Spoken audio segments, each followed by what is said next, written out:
Es la medianoche. Se inicia el primer programa Colombia de este nuevo día. Juzgue usted. Dirige el periodista Carlos Jiménez Guillén.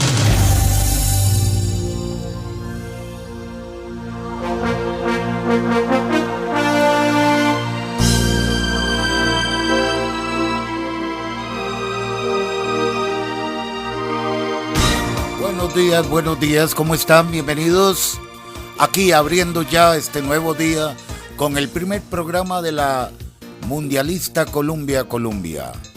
A partir de este instante, juzgue usted.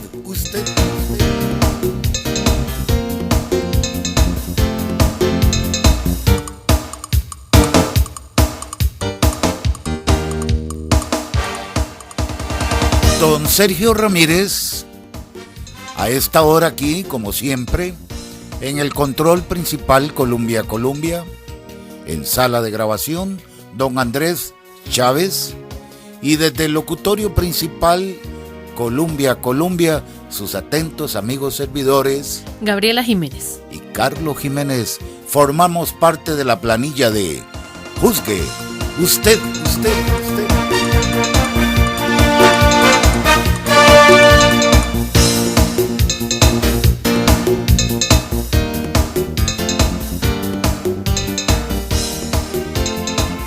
Bueno, vamos a empezar esta audición con este suceso que ha provocado la reacción, la consternación, especialmente allá en Paraíso de Cartago, el doble homicidio a estos jóvenes, Valeria Cortés, Sebastián Condorí, en esta zona de Paraíso.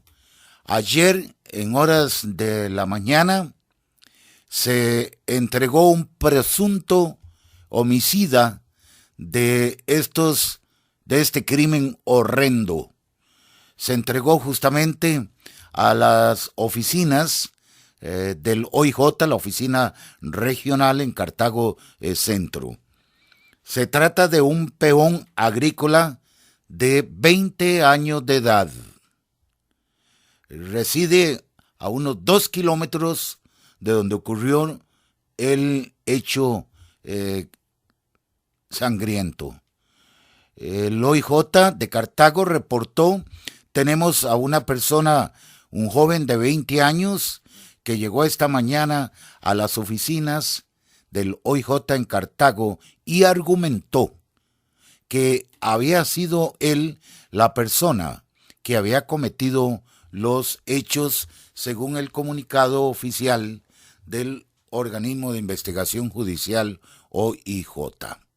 Así que se esclarece parte en esta fase preliminar este crimen, doble homicidio, que ha provocado las diferentes reacciones, la consternación, especialmente con las familias de estos jóvenes muy apreciados en Cartago por su trayectoria, sin ningún antecedente penal, Valeria Cortés y su novio Sebastián Condorí.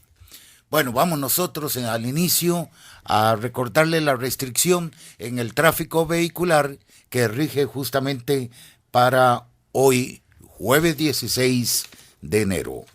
Es para los vehículos cuya placa finaliza con el número 7 o con el número 8.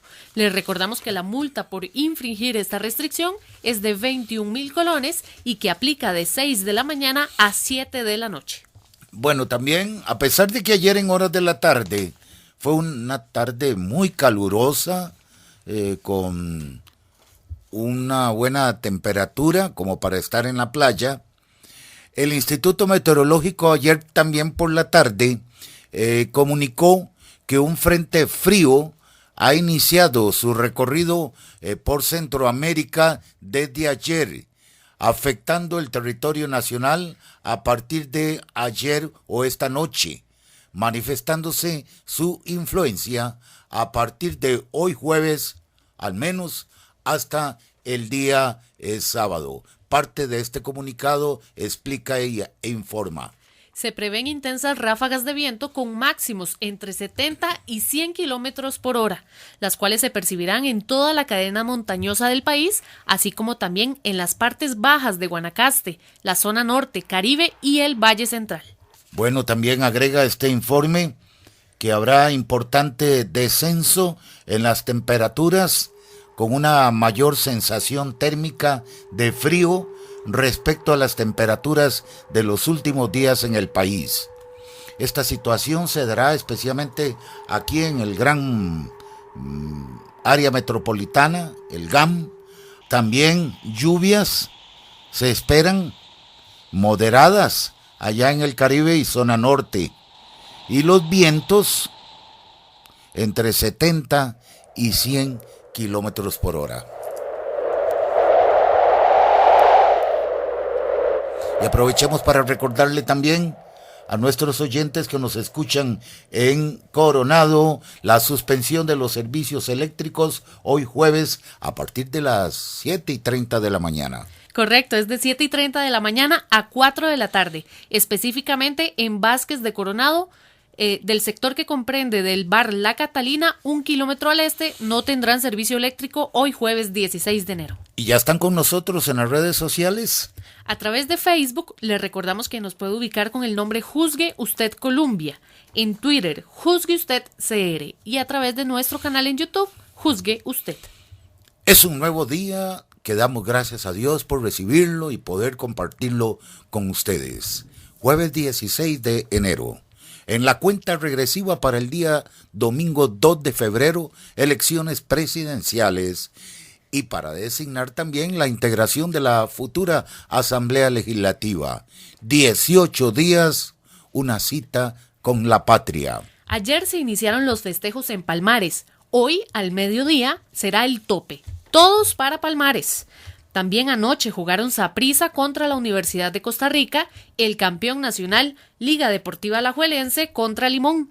También jugó Cartaginés contra Carmelita, partidos que ustedes escucharon anoche y también pudieron disfrutar también con sus resultados. Esto con los narradores de Deportivas Colombia, porque la presencia hace la diferencia en todos los estadios a donde se practique el fútbol. Y que sea el buen fútbol.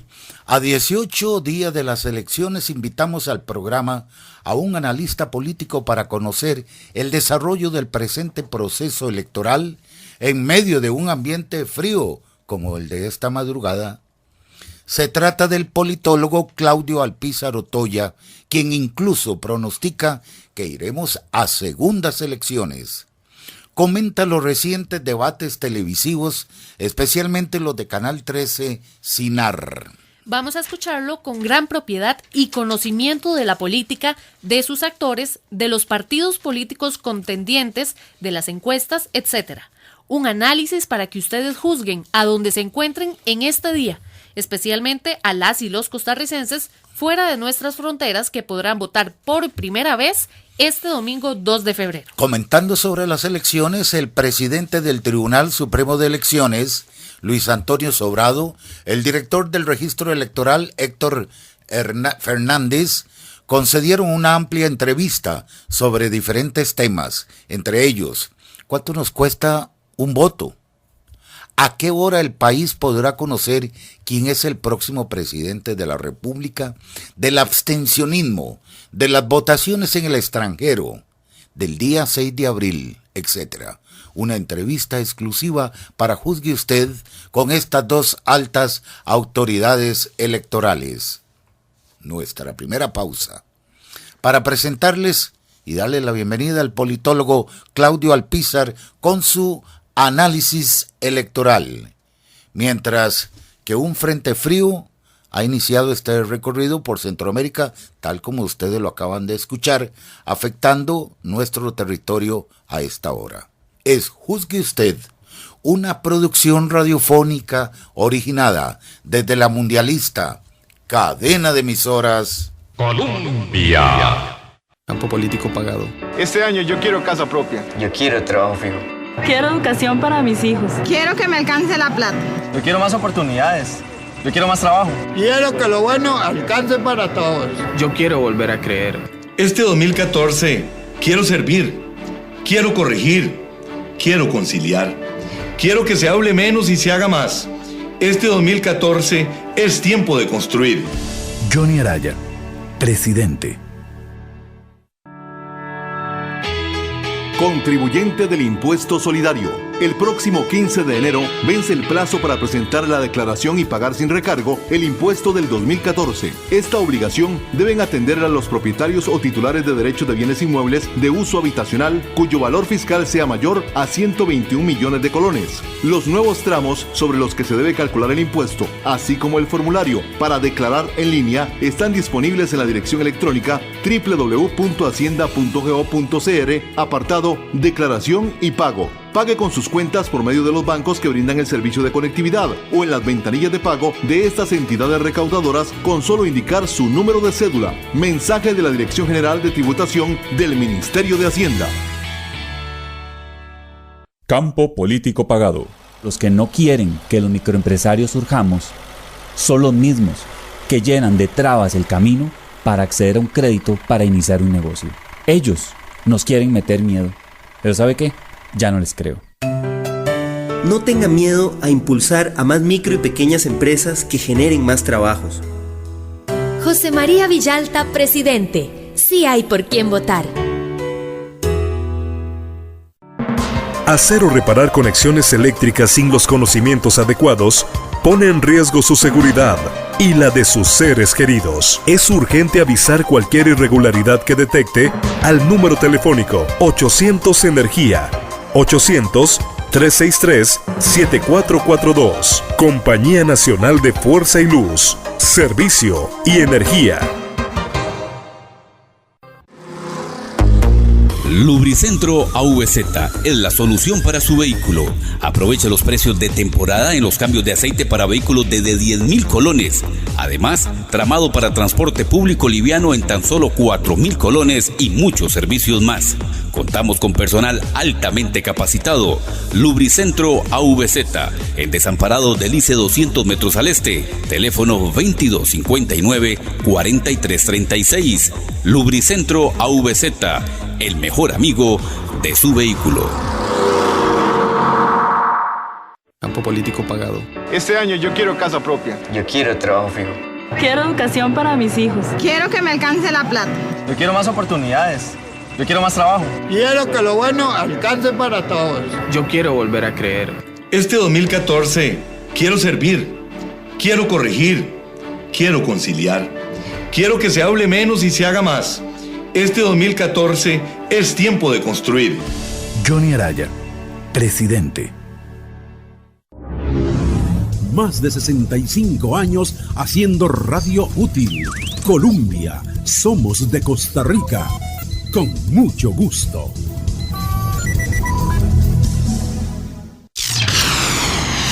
Juzgue usted. A través de los 98.7 FM y también por medio de la web www.columbia.co.cr. Elecciones 2014. Estamos ya en la recta final. Cada costarricense tendremos la oportunidad de acudir a las urnas electorales y designar a las futuras autoridades de gobierno para el cuatrenio 2014-2018.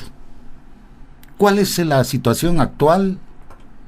¿Cómo siente el costarricense estas frías, apáticas elecciones? Nada más indicado conversar con un experto en la materia, el politólogo, colega, productor de televisión, Claudio Alpizar Otoya. Claudio es el director, coordinador, productor de este espacio televisivo Noches sin Treguas, como él muy bien lo califica, política con P mayúscula. Claudio, ¿es así? A la orden, así es. Muchas gracias por el espacio que me da la oportunidad de acercarme a sus oyentes y sobre todo a usted, Carlos, por creer que mis opiniones son interesantes para una audiencia tan selecta como la que usted tiene. Muchas gracias, Claudio.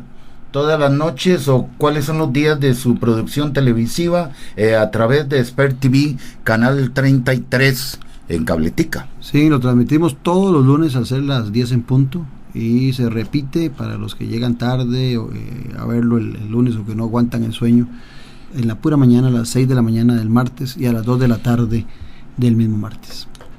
Claudio, en este proceso final, para ir el próximo 2 de febrero a las urnas electorales, ¿cómo analiza usted desde su perspectiva? ¿Es un proceso electoral típico, atípico al comportamiento del electorado? Todas las elecciones o todos los procesos electorales son diferentes. Nunca ninguna elección se parece a otra, aunque sean en el mismo país, aunque sean en el mismo cantón, y esto marca siempre diferencias. Ahora bien, si usted me pregunta sobre las diferencias que pueda tener este proceso con otros procesos, creo que una de las mayores deficiencias o diferencias que tiene es lo que usted hacía mención antes, que es una apatía mayúscula, que le cuento que en las últimas semanas yo creo que ha disminuido, porque el costarricense que aprecia la democracia, que está acostumbrado a ir a las urnas, de repente cuando se empieza a acercar el día de las elecciones, empieza a sentir la responsabilidad. Dice, qué torta, tengo que votar, tengo que acercarme. Si siempre en Costa Rica siempre hemos decidido con el dedo, ahora con el lapicero, la elección. Entonces yo he sentido en los últimos días que esa elección que era muy atípica por el frío, hoy ya está más calientita, porque el ciudadano entró en esa confrontación del ser y el deber ser. El ser es qué pereza, qué apatía, no debería votar, no hay nadie que me guste, pero el deber ser le dice debo ir. Aquí lo que prima es el sistema, y en eso el costarricense es muy serio, porque uno puede encontrar diferencias entre los costarricenses y otros países en cuanto a la calidad de la democracia y en cuanto a la calidad del respeto por los procesos, y el costarricense cree en la democracia. Está desilusionado porque se acostumbró a que la democracia daba grandes resultados y en los últimos tiempos no los ve, pero sigue creyendo que este sistema es el mejor, sigue creyendo que a pesar de lo débil que está la clase política, si las cosas se hacen bien, el país puede retomar camino y que la mejor forma es ir a las urnas para tomar una decisión acertada. Claudio, el padrón electoral está compuesto por 3.078.321 electores debidamente inscritos para acudir a las 6.515 juntas receptoras de votos. La pregunta, Claudio, ¿usted considera que la curva del abstencionismo se va a disparar? La campaña pasada anduvo por el 32-33%. Soy muy temerario al vaticinar que podríamos rondar el 40%. Don Luis Antonio Sobrado, presidente del tribunal, en una entrevista me dijo, eso no va a ocurrir. Yo no lo descartaría, porque la apatía al principio del proceso fue muy grande. Y si uno revisa los candidatos y la actual gestión de la presidenta Chinchilla, pues no hay ninguna motivación por la cual el ciudadano tuviera que acudir a las urnas, más que lo que comentaba antes de esa vocación por la democracia y por la forma de elección que da el sistema.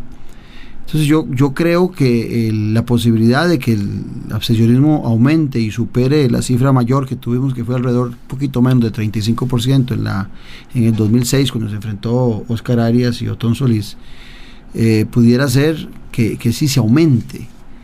Pero lo que sí le puedo decir con toda seguridad es que no creo que disminuya. Andará en el rango del 30% porque no hay elementos, no hay candidatos que generen tanta empatía y tanta emoción como para que el ciudadano se acerque a las urnas. Si hay una disputa importante que puede obligar a los partidos a buscar voto a voto, casa a casa, porque hoy nos encontramos con 3 candidatos que tienen fuerzas similares: Liberación Nacional con Johnny Araya, José María Villalta con el Frente Amplio y Otto Guevara con el Movimiento Libertario, y aún siguen con fuerza y pujando. No han tirado la toalla Rodolfo Pisa de la Unidad y Luis Guillermo Solís del PAC. De los 13 aspirantes presidenciales, participaron en un debate organizado por el CINAR, el propio Tribunal Supremo de Elecciones, la Fundación Konrad Adenauer. Usted estaba el pasado lunes en uno de ellos, en el auditorio Francisco Sáenz, en los dos, sí. Francisco Sáenz Mesa. ¿Qué impresión, cómo analiza usted este debate? ¿Fue realmente un debate en la verdadera acepción de la palabra o una tertulia de política? Miren, es complicado tener tantos candidatos y es complicado establecer un debate bien ajustado a reglas claras y a temas puntuales cuando son tantos. Creo que el Tribunal Supremo de Elecciones hizo su labor, hizo su esfuerzo, sobre todo para no ser tachado por los candidatos, los 8 candidatos que nosotros, los analistas políticos y los medios de comunicación, a sabiendas de lo que dicen las encuestas y lo que vemos en la calle, hemos dejado de lado. Mal para ellos, pero al final de cuentas es que uno sabe muy bien que no tienen ninguna posibilidad. Y véalo usted cuál es el mayor problema. De esos 13 candidatos, yo viendo esos 2 debates, en el segundo debate, usted vio a Óscar López haciendo campaña para ser diputado, totalmente concentrado en ser diputado. José Manuel Echandi no andaba muy lejos. Avendaño y Justo Orozco en el día anterior, ambos intentando que la gente vote por las papeletas de sus diputados. Entonces el debate se ensucia con candidatos que tienen claro que la única intención de postular su nombre para ser presidente es tener las luces y los flashes de las cámaras para poder tener posibilidades de salir electos. A mí me pareció que el más burdo de todos en esa intención fue Óscar López, con su mensaje, con lo que dijo, totalmente hablando de sus intenciones, inclusive de lo que haría en la Asamblea Legislativa, no en el Ejecutivo. Y después los otros, pues sin duda, anduvieron en una situación muy similar. Entonces eso ya afecta el debate. ¿Qué le pareció Sergio Mena? Me pareció un muchacho que ante la deficiencia de otros candidatos tuvo un buen verbo, tuvo buenas ocurrencias y tuvo reclamos interesantes. Me parece que por el fondo está muy débil.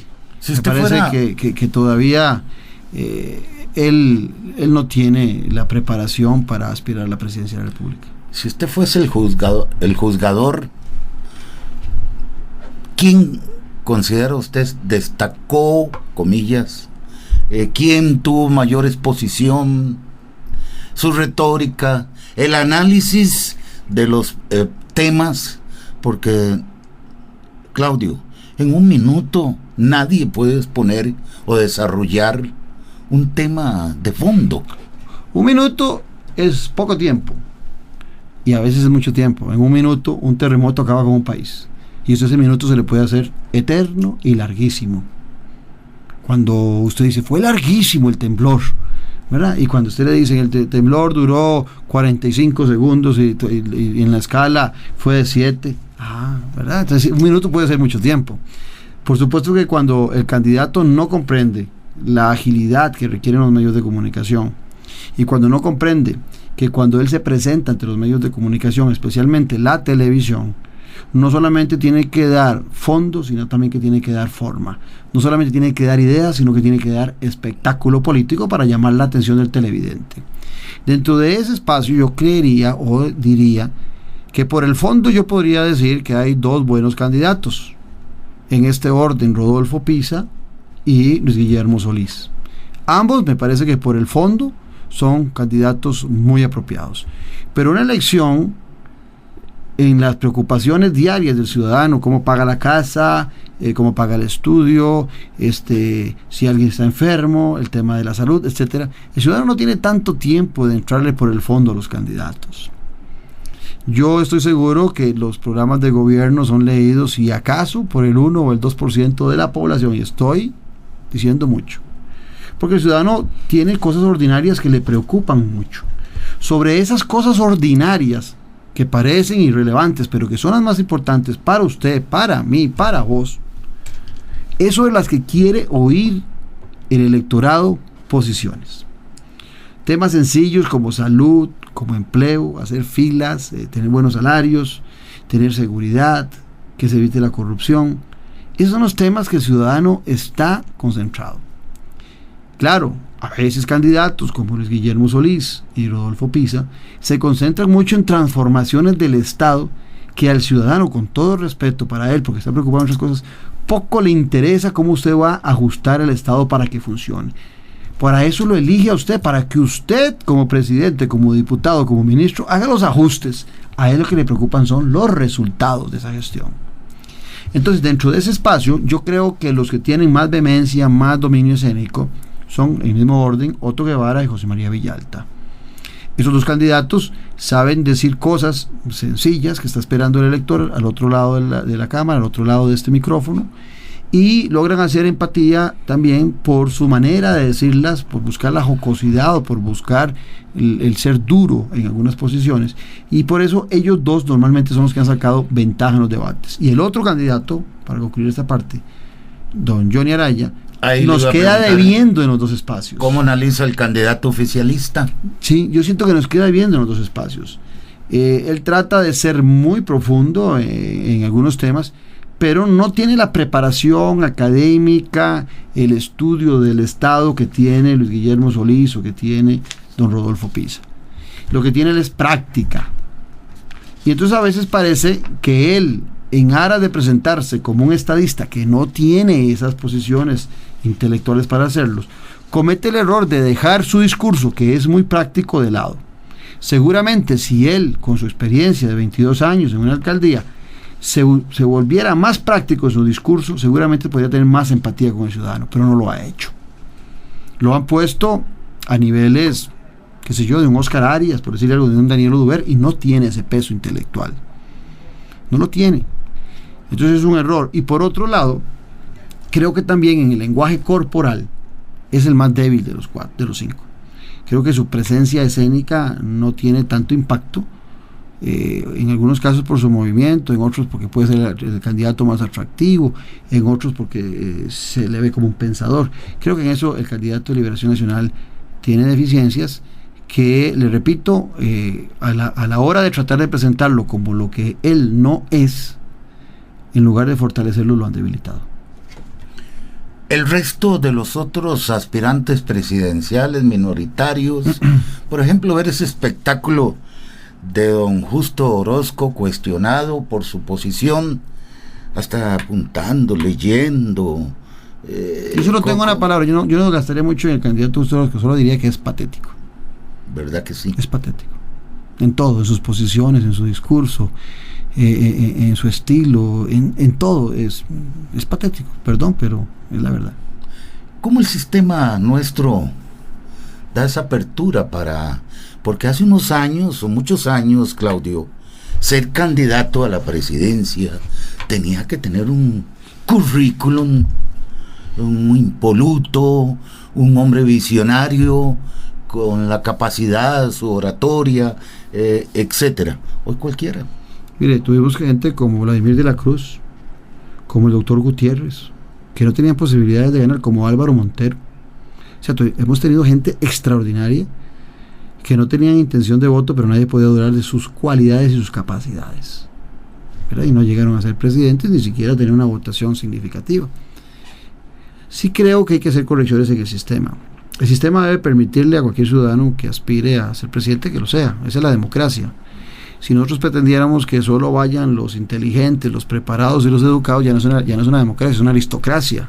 Solo los inteligentes pueden tomar decisiones, o solo los educados, porque a veces los educados no son tan inteligentes, y a veces los no educados tienen una sabiduría extraordinaria. Un campesino, una señora sencilla, a veces con lenguajes muy sencillos, tiene una sabiduría extraordinaria. Entonces, a veces la educación no es el método para definir si alguien es inteligente o es racional. Es nada más un complemento para ver si esa formación le permitió transformaciones importantes. Sí, don Claudio, pero Carlos Jiménez no puede aspirar a presentarse como candidato a dirigir el Banco Central, el Instituto Emisor de Costa Rica. Pero le puedo poner un ejemplo. Luis Alberto Monge no tenía, si acaso, el bachillerato. Llegó a ser presidente de la República y yo creo que todos somos claros de que es un hombre inteligente. Por su carisma. Y tenemos otros porque representaba. Tenemos otros casos como Miguel Ángel Rodríguez, un hombre extraordinariamente inteligente y al final de cuentas terminó su gestión muy deteriorada por una mala forma de gestionar en política. O sea, ese tema, a lo que yo voy es que la formación universitaria no necesariamente le da calidades a un presidente. Sí le puede fortalecer al que tiene las calidades. Eso sí. Alguien que tiene calidades humanas, calidades de liderazgo y estudia, se fortalece, pero no a la inversa. Claudio, retomando su análisis, entonces usted considera que en estos próximos días se va a calentar un poquito más esta actividad política electoral, porque así somos nosotros, los costarricenses. Yo escribí un artículo dejándolo que decía, todo a última hora y sobre todo algo muy importante que queremos conocer su opinión. José María Villalta ha sido el que le ha puesto no el condimento, sino ha sido el que más exposición, mayor vigencia ha tenido en este proceso electoral, que es comunista, que es chavista, que Ortega, etcétera, etcétera. Y quizás muchos sectores conservadores, empresariales, empiezan a preocuparse, porque la encuesta lo ubica en un segundo primer lugar, a esta hora, en este día. Y entonces está asustando la campaña del miedo. ¿Qué opina? Para concluir la pregunta anterior, que se me olvidó algo y no quiero que se me quede por fuera, sí creo que hay que hacer un cambio en el sistema, que es eliminar la doble postulación. Eso es muy importante, sí, para que los candidatos que quieren ser diputados, que la pulsen como diputados, pero que no vayan a ensuciar los debates y que no vayan también a hacer gastar plata al Tribunal Supremo de Elecciones, a hacer una papeleta para 13, cuando sabemos que hay varios que no tienen posibilidad. Y solo 5 son los protagonistas. Sí, no, pudieran ser 20, pero que se dediquen solo a eso, para ver cuántos se inscriben, porque muchos de partidos pequeños lo que andan intentando es la doble postulación para ser reconocidos. No, yo le decía eso porque son don Johnny, don José María, Luis Guillermo, don Otto y Pisa, nada más. Sí, que don Otto cometió un error, ¿verdad? Hacer doble postulación. Seguro al principio no tenía mucha fe en su proyecto y parece que ha ido creciendo, pero tiene la doble postulación. Ahora, en relación a lo que usted me planteaba, yo creo que esto está calentando. Ya hace algunos meses yo hacía estudios y presentaba y escribía artículos en relación de que todavía era muy pronto para definir posibilidades de candidatos, porque había alrededor de un 40-60% de gente que estaba indecisa, que no había decidido si iba a votar o no iba a votar o por quién iba a votar. Hoy eso ha disminuido sustancialmente. Solo hay entre un 30 y un 40% de personas que están en duda, pero si a ese 40% usted le quita el abstencionismo, que va a ser parecido, 30%, lo que queda para repartirse entre los diferentes candidatos es un 10% de gente que todavía no ha decidido por quién votar. Sin embargo, ese 10% que no ha decidido por quién votar puede ser también engordarse en alguna medida o generar un mercado mayor para los candidatos en aquellos que tienen más volatilidad. Volatilidad, para los oyentes que no saben, es que hoy usted está con un candidato, usted dice, ay, sí, yo estoy con Luis Guillermo, y dice, no, mejor voto por Villalta. Y al día siguiente dice, no, es que Villalta dijo tal cosa, no me gusta, mejor me voy con Otto Guevara. Y después, no, es que Otto Guevara no me gusta porque dijo esto y esto, voy con Pisa. Eso es lo que se llama volatilidad. Y esa volatilidad puede estar presente hasta el momento de la elección. Hay muchos electores que llegan totalmente decididos, según ellos, y en el momento de marcar con una X, en ese preciso momento, después de meses de estar convencidos por un candidato, algún motivo, algún sentimiento viejo, alguna afiliación partidaria vieja los hace retomar el camino que siempre han hecho. Entonces ahí hay un tema importante. En ese espacio, José María Villalta, yo podría decir que es uno de los candidatos que tiene seguramente de todos el voto más duro. No solamente porque en los últimos días ha sido atacado fuertemente y parece que mantiene una intención de voto que lo pone entre un primero y un segundo lugar, y también porque hay una gran cantidad de muchachos muy jóvenes alrededor de su candidatura. Perdón, me lo quitó, esa es la pregunta, Claudio, no se nos adelante, porque le iba a preguntar El tribunal nos facilitó este dato a solicitud de Noticias Colombia y su servidor, para que nos hiciera un desglose de estos 3 millones de electores, el voto joven, de los 18, 25, 30 años. Tenemos justamente el dato, el desglose que nos hizo el tribunal. 1.200.000 jóvenes. Menores de 35 años. Menores, exactamente. Bueno, ellos perfectamente pueden decidir elegir al próximo presidente, y todos se están ubicando en ese nicho de el Frente Amplio, la novedad, el comunismo, los universitarios, los sandías, que le llaman, los socialistas, comunistas, como quieran bautizarlo. Dejemos esta pregunta para que usted la piense. Es el análisis político con Claudio Alpizar Otoya, aquí en Juzgue Usted, para que ustedes lo juzguen. Y desde los 98.7 FM, 760 AM, transmite Cadena de Emisoras Colombia. Campo político pagado. Este año yo quiero casa propia. Yo quiero trabajo fijo. Quiero educación para mis hijos. Quiero que me alcance la plata. Yo quiero más oportunidades. Yo quiero más trabajo. Quiero que lo bueno alcance para todos. Yo quiero volver a creer. Este 2014 quiero servir, quiero corregir, quiero conciliar, quiero que se hable menos y se haga más.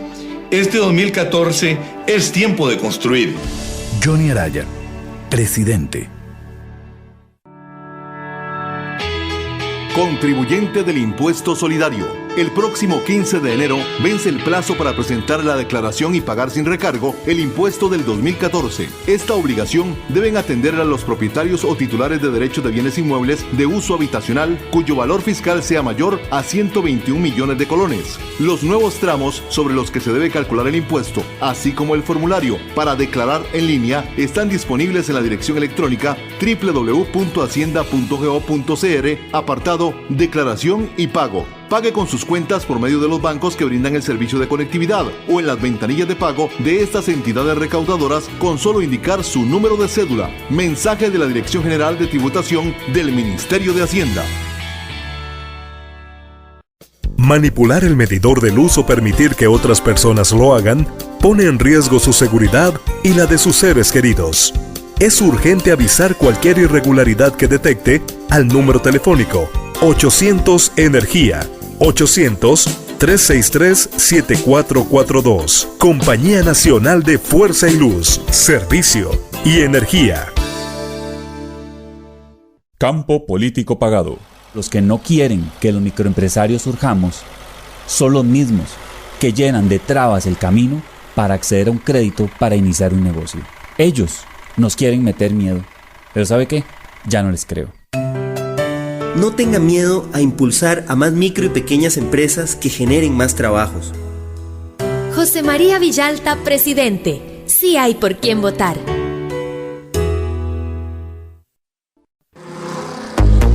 Lubricentro AVZ es la solución para su vehículo. Aproveche los precios de temporada en los cambios de aceite para vehículos desde 10.000 colones. Además, tramado para transporte público liviano en tan solo 4.000 colones y muchos servicios más. Contamos con personal altamente capacitado. Lubricentro AVZ, en Desamparados del ICE 200 metros al este. Teléfono 2259-4336. Lubricentro AVZ, el mejor amigo de su vehículo. Campo político pagado. Este año yo quiero casa propia. Yo quiero trabajo fijo. Quiero educación para mis hijos. Quiero que me alcance la plata. Yo quiero más oportunidades. Yo quiero más trabajo. Quiero que lo bueno alcance para todos. Yo quiero volver a creer. Este 2014 quiero servir, quiero corregir, quiero conciliar, quiero que se hable menos y se haga más. Este 2014 es tiempo de construir. Johnny Araya, presidente. Columbia y su red de repetidoras en AM y FM para todo el país. 760 AM y 98.7 FM. Y para el mundo, www.columbia.co.cr. Columbia, la radio que está en el corazón del pueblo. Con mucho gusto. Juzgue usted. Gracias por continuar en sintonía de Juzgue Usted en esta segunda parte de ya jueves 16 de enero. Bueno, continuamos con el politólogo Claudio Alpizar. Habíamos dejado la pregunta anterior sobre lo de los jóvenes. El voto etario, o sea, por edad, no es tan monolítico como usted lo planteaba. No es que 1.200.000 de jóvenes pueden elegir un presidente, pero no todos tienen el mismo pensamiento, no todos van por el mismo camino, no todos tienen las mismas aspiraciones. Claro que no. Entonces, yo voy a esto, porque igual pasa con las otras edades. Aquí el tema fundamental yo lo plantearía en que siempre, lástima que no tengo esos números, sí los he tenido, pero no los tengo aquí a mano. La mayoría de las abstencionismo más fuertes se dan en los jóvenes. Habría que ver si un candidato joven como José María Villalta puede lograr que en estas elecciones haya menos abstencionismo joven que en otras.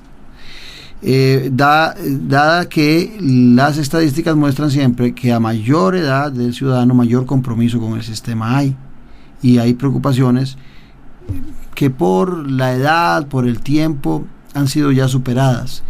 Y las expectativas son menores. Las expectativas de los hombres de los jóvenes sobre un sistema, un presidente, son a veces hasta exageradas, ¿verdad? Como que el presidente pudiera hacernos felices a cada uno de nosotros, cuando eso es una decisión muy personal. Los presidentes y los gobernantes lo que hacen es dar un marco de referencia para que fluyan con algún grado de responsabilidad las acciones de cada uno de nosotros, y por supuesto que también controlan el aspecto de la equidad y la distribución de la riqueza. En ese marco, yo diría que los jóvenes claramente son un sector importante, y usted lo ve que ninguno de los candidatos ha tratado de descuidarlo, algunos le han apostado más. Es posible que José María Villalta haya hecho más clic con este sector porque él es más joven, tiene 36 años si no me equivoco, y pues eso también es importante, pero hay algunas posiciones de él que puede hacer que a jóvenes empresarios, a jóvenes con una visión de un mundo más globalizado, menos casero, no les llame la atención las propuestas de José María Villalta. Entonces no podríamos establecerlo así. Yo creo que un candidato que quiere ser presidente de la República tiene que pensar en todos los sectores, ¿verdad? No puede descuidarse. Aquí lo que sí es clave es que tanto el Tribunal Supremo de Elecciones como los partidos políticos tienen que hacer un esfuerzo mayúsculo para que los jóvenes dejen de tener tanto abstencionismo. Don Claudio, Johnny Araya, candidato de Liberación Nacional, arrastra esta impopularidad, los desaciertos, la platina, etcétera, la trocha de la presente administración Laura Chinchilla. ¿Le pasarán la factura a Johnny Araya? Usted sabe que el equipaje más duro que lleva un candidato oficial, el más pesado, es siempre el candidato oficial, ese que tiene el equipaje más pesado, porque tiene que llevar a cuestas los 4 años anteriores. En el caso de Johnny Araya no son 4, son 8 años. Entonces ese equipaje es pesado. Es el candidato que tiene que tener una estrategia interesante ante la opinión pública para poderse repetir. Yo le voy a poner un caso. Echando el cassette para atrás, había más posibilidades que después de 2 grandes líderes de Liberación, José Figueres Ferrer y Daniel Oduber, Carlos Manuel Castillo, un hombre muy preparado, se reeligiera y perdió. Y es posible que en el mismo Partido de Liberación Nacional, después del gobierno de Carazo, evaluado como el gobierno más malo de la Segunda República, que viene Luis Alberto Monge y hace un esfuerzo importante, y viene don Óscar Arias y hace un gobierno con premio Nobel incluido y todo, era más factible que el candidato que seguía, que no me recuerdo cuál fue, se me está yendo, Rolando, no recuerdo cuál fue. ¿Don Pacheco? No, después de don Óscar, el candidato de Liberación, no recuerdo. ¿Rafael Ángel Calderón? No, el de Liberación. De Liberación, don Óscar Arias y nada más. No, fue Castillo. Bueno, eso fue en la lucha. Es Castillo que se enfrenta. Primaria. Sí, es que yo me equivoqué. Después de don Carazo le gana a Luis Alberto Monge. Y después Luis Alberto es presidente, viene don Óscar Arias y también hacen, digamos, que recuperan al país de la crisis del gobierno de Carazo, y uno hubiera imaginado a Carlos Manuel Castillo ganando y pierde con Rafael Ángel Calderón. Pero digamos que los dos gobiernos anteriores relativamente habían sido aceptables, pero estábamos en el bipartidismo y eso hacía mucho más difícil al partido oficial reelegirse, porque era un 50-50 en que se dividía la población. Hoy en día el panorama pareciera que debería ser más complicado por una reelección de Liberación Nacional, porque el gobierno anterior, el gobierno de Laura Chinchilla, tiene una pésima calificación. Laura Chinchilla logra elegirse porque el gobierno de Óscar Arias en su momento tenía una muy buena calificación y ella pues parecía una candidata muy interesante, pero hoy en día todas sus acciones están totalmente devaluadas y también esa factura le ha pasado un cobro a la administración Arias, que es quien la elige, y aparte de eso también aparecen cosas que la gente ha considerado como poco apropiadas. Entonces el equipaje que lleva Don Johnny es muy pesado y las posibilidades que él ha tenido han estado muy centradas en esas debilidades de la oposición. Don Claudio, la pregunta que, bueno, toda la dirigencia, candidatos y el electorado, ¿esto se va el 2 de febrero o vamos a elecciones segundas en abril? Hoy hay segundas elecciones. ¿Por qué? Porque los números demuestran ninguno tiene el 40% que se requiere. Es importante, siempre hago la salvedad porque a veces hablamos de esto y asumimos que todos los costarricenses saben el sistema, y creo que es bueno en un programa tan escuchado como suyo aclararlo. Usted hablaba que el padrón electoral, se redondeémoslo, son 3 millones de habitantes. Si todos fuéramos a votar, el 40% representaría 1.200.000 para el que gana. Eso sería los votos que debería tener el ganador, 1.200.000. Más uno. Sí, más uno. Resulta que si solo van 2 millones de habitantes, como es lo normal, quitamos el 30% de abstencionismo, quitamos 1 millón. Entonces el candidato, si van 2 millones de habitantes y todos votan, el candidato va a requerir 800.000 votos para ganar. Hoy ninguno de los candidatos tiene 800.000 votos, partiendo de que va a ser un 30% de abstencionismo. Y los números que tienen se reflejan cuando nos hablan, por ejemplo, que es otro tema también que es importante que el ciudadano lo comprenda. Si se dice que un candidato tiene un 20% de la intención de votos, se está hablando sobre el 100% del electorado. Pero cuando se saca el abstencionismo, el porcentaje del 40% se calcula únicamente sobre la gente que fue a votar. Inclusive, importantísimo, nunca dejo de aprovechar para que el ciudadano sepa, el voto nulo y el voto blanco no se le suman al ganador. Eso son historias de barrio. Son los votos válidos. El voto nulo y el voto en blanco se sacan. Dar un voto nulo, dar un voto en blanco es como no haber ido. De nada sirve. Si usted va a hacer un voto blanco, un voto nulo, mejor no vaya. Porque hace una figurita. Sí, porque no hay ninguna interpretación del voto blanco y el voto nulo. Mejor se queda en la casa. Si el voto en blanco marcara una diferencia importante, sería, si fue una buena interpretación, pues sería interesante. Pero mi recomendación es que el ciudadano, si quiere ayudarle a su candidato, que lo vote. Y si quiere joder al que va de primero, que vote, que escoja. Claudio Alpizar vaticina que vamos a segundas elecciones en abril. Al día de hoy, esos son los números. O sea, el que diga lo contrario, lo vengo diciendo desde que salió antitos de la encuesta de Unimer, los números que se ventilaban muy alegremente y había una gran cantidad de gente que estaba indeciso, y la encuesta de Unimer a principios de noviembre fue claro, donde puso las 3 fuerzas de Liberación, del Frente Amplio y del Libertario en situación muy similar. El Tribunal Supremo de Elecciones la semana anterior, don Claudio, garantizó a las y los costarricenses que nuestro sistema electoral está blindado contra todo tipo de fraude. Se ha reforzado la seguridad de todos los procesos que viene organizando el tribunal a través de toda su vida institucional, y que no hay forma de que sea vulnerado y provocar el fraude. Vea, yo tengo una alta valoración del Tribunal Supremo de Elecciones.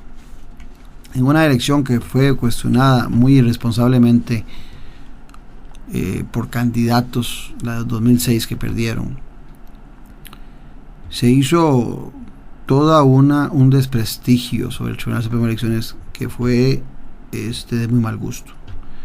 Lo digo porque yo estuve ahí en todo el conteo. Y le he de decir que el Tribunal Supremo tiene controles muy apropiados y que para esta elección todavía va a ser mejor porque ya ahora no se atiene. En la pasada tuvo que correr a pagar para que cuidaran las mesas. En esta ya contrató a la gente que va a estar en las mesas del tribunal, inclusive tiene hasta sustituto por si alguno falta. Pero en aquella ocasión, en el 2006 que yo estuve, se hicieron muchas declaraciones irresponsables y se acusó al Tribunal Supremo de Elecciones en hechos que no eran evidentes. En esta ocasión va a ver usted que va a haber mucho menos problemas con las papeletas, que lo que se envía en los paquetes, el libro firmado, las papeletas sobrantes, las papeletas emitidas, las actas. ¿Sabe por qué? Porque va a haber 1 o 2 miembros del Tribunal Supremo de Elecciones. Cuando las mesas se les indilgaron o se les dieron a los representantes de cada uno de los partidos, ahí era donde se daba el fraude, porque se hacía lo que se ha llamado chorreos, ¿verdad? Irresponsablemente, si en una mesa solo había una persona de liberación o de la unidad y no estaba controlada, esa persona pues marcaba algunas papeletitas y las mandaba a su gusto, ¿verdad? Yo creo que ahora es mucho más difícil porque el Tribunal Supremo asumió esa responsabilidad que en algún momento la tuvieron los partidos, que era nombrar miembros de mesa y fiscales. O sea, no hay mal que por bien no venga. En el momento que los partidos se debilitan, la gente se desilusiona, no quiere participar en política, a los partidos les empieza mucho costo encontrar miembros de mesa. Entonces el tribunal ahora tiene que pagar, no sé si son 50 o 60 mil colones que paga por ese día, no sé, pero ya son contratados y ya la gente llega y entonces hay un control mucho mayor del Tribunal Supremo. Don Claudio, finalmente, por primera vez los costarricenses que están fuera de nuestras fronteras van a emitir su voto. Es una nueva experiencia y una oportunidad para muchos costarricenses. Alguien decía ahí que Johnny tiene garantizado la mayoría de los votos, como cualquier otro partido político también, no solo Johnny. Otra vez la pregunta, ¿en la Asamblea Legislativa o a nivel nacional? No, la votación es en los consulados, embajadas, que por primera vez... Eso no va, mire, eso es un buen ejercicio. Son 4,000 y resto de electores. Eso no hace, a menos que sea Pero puede decidir. Es que, mire, yo creo que el esfuerzo que hizo el Tribunal Supremo de Elecciones para que esas elecciones se den afuera del país un voto caro. Son importantes, pero es un voto muy caro. Y hay mucha gente que tiene años, décadas de vivir fuera del país, están desarraigados de los problemas nacionales, no comprenden lo que está pasando y no tienen un compromiso real como sí lo tienen los que vivimos aquí en el país. No es que no tengan el derecho, sí, pues démoselos, pero creo que el esfuerzo mayor que debe haber hecho el Tribunal Supremo de Elecciones, más que ese, mucho más importante, es llegar en algún momento a hacer un sistema en donde el costarricense, esté donde esté, de frontera a frontera, pueda votar. Que no tenga que salir corriendo de Ciudad Neily para votar en los chiles, sino que si usted está de repente por cuestiones de trabajo, por cuestiones de estudio, por cuestiones de paseo, lo que sea, en un lugar diferente a donde vive, usted puede emitir. Para mí hubiera sido mucho más interesante, porque cuando vamos al tema del abstencionismo, el abstencionismo todo a veces lo interpretamos como que es gente que no quiere votar, lo cual no es cierto. Hay abstencionismo que es estructural, que es el abstencionismo que no puede votar por esas causas que le decía, ubicación, porque está enfermo, porque salió del país. Ese tipo de abstencionismo se podría totalmente combatir con un sistema que le permita al ciudadano votar en cualquier parte del país. Usted me recordó ahora la Asamblea Legislativa, rápidamente. ¿Cómo visualiza a partir del 1 de mayo de este año la integración para esa nueva legislatura de la Asamblea Legislativa? Un Otón Solís, toda esta situación que usted conoce en cuanto a la constitución de las y los señores diputados. La veo muy parecida a la actual, multipartidaria, con mucha gente en la Asamblea Legislativa, pero con una diferencia. Creo que Liberación Nacional también va a seguir siendo el partido con más diputados, pero aquí viene la diferencia. Yo no creo que Liberación Nacional logre llegar a 20 diputados. Creo que Liberación Nacional va a tener una fracción más pequeña que la actual. Entonces, la fuerza interna de Liberación en la Asamblea Legislativa puede que se disminuya. Y si fuera Otón Solís o José María Villalta el candidato a la presidencia, casi le aseguro que va a tener menos diputados de los que pueda tener Liberación Nacional, porque el costarricense tiende a mantener lealtad partidaria más en la votación de diputados que en la presidencial. El costarricense, cuando quiere cambiar de gobernante, normalmente le mantiene la fidelidad con su voto a su partido histórico, que hay menos, ciertamente menos, pero creo que la madurez del costarricense le permite diferenciar entre una papeleta y la otra. El análisis, la opinión de Claudio Alpizar Otoya, cuando estamos ya justamente en esta recta final, elecciones 2014. Gracias, Claudio. No, a ustedes las gracias, y al costarricense decirle que la democracia no es solo votar, pero la forma de acudir, o el hecho de acudir a las urnas, es la forma en cómo en una democracia se toman las decisiones, porque no se puede tomar al 100% decisiones de quiénes van a gobernar en el sentido de que estemos todos de acuerdo. Entonces el proceso de las elecciones lo que permite es que una mayoría decida cuál es la gente más apropiada para gobernar, sin olvidar que el que es electo por esa mayoría tiene que tener un respeto absoluto e incorporar a esa minoría que perdió las elecciones. Juzgue usted, desde la mundialista cadena de emisoras Colombia. Hasta aquí, juzgue usted. Le esperamos en nuestra próxima emisión, aquí en Colombia.